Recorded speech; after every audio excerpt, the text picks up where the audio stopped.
Assalamualaikum warahmatullahi wabarakatuh. Pertama-tama marilah kita bersyukur kehadirat Tuhan Yang Maha Esa.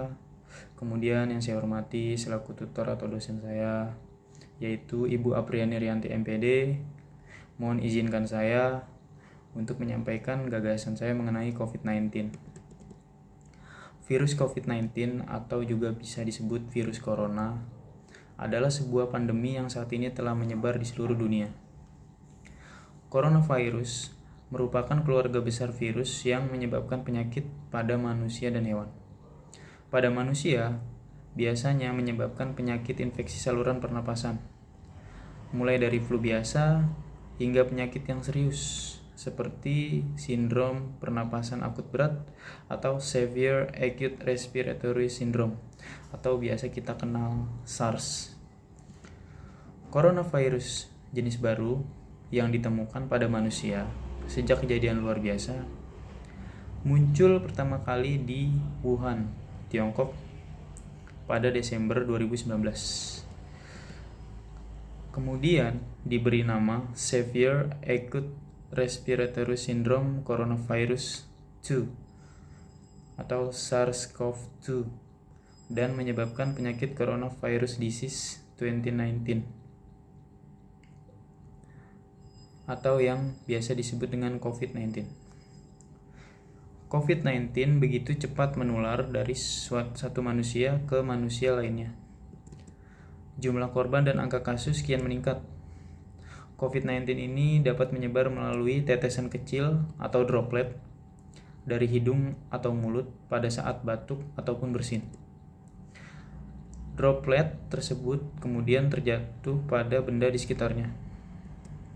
Kemudian, jika ada orang lain menyentuh benda yang sudah terkontaminasi dengan droplet tersebut, lalu orang itu menyentuh mata, hidung, atau mulut segitiga wajah, maka orang itu dapat terinfeksi COVID-19.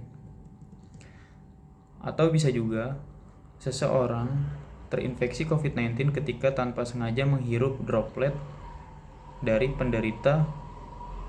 Inilah sebabnya mengapa kita penting untuk menjaga jarak hingga kurang lebih 1 meter dari orang yang sakit, kemudian mencuci tangan secara teratur dengan sabun dan air mengalir atau hand sanitizer. Tidak ada batasan usia orang-orang yang terinfeksi oleh coronavirus ini. Namun, orang yang lebih tua dan orang-orang dengan kondisi medis yang sudah ada sebelumnya tampaknya lebih rentan untuk menderita sakit parah.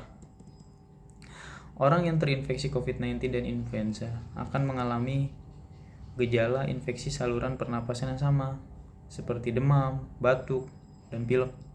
Walaupun gejalanya sama, tapi penyebab virusnya berbeda-beda, sehingga kita sulit mengidentifikasi masing-masing penyakit tersebut. Pemeriksaan medis yang akurat disertai rujukan pemeriksaan laboratorium sangat diperlukan untuk mengkonfirmasi apakah seseorang terinfeksi COVID-19.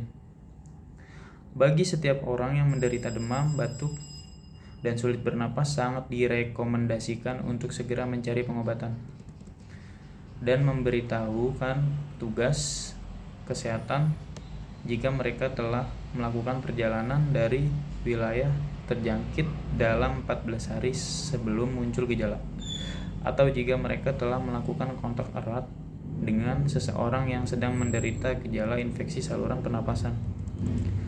Demikian uraian yang dapat saya sampaikan, semoga bermanfaat bagi kita. Mohon maaf yang sebesar-besarnya atas segala kekurangannya. Wabillahi taufiq wal hidayah. Wassalamualaikum warahmatullahi wabarakatuh.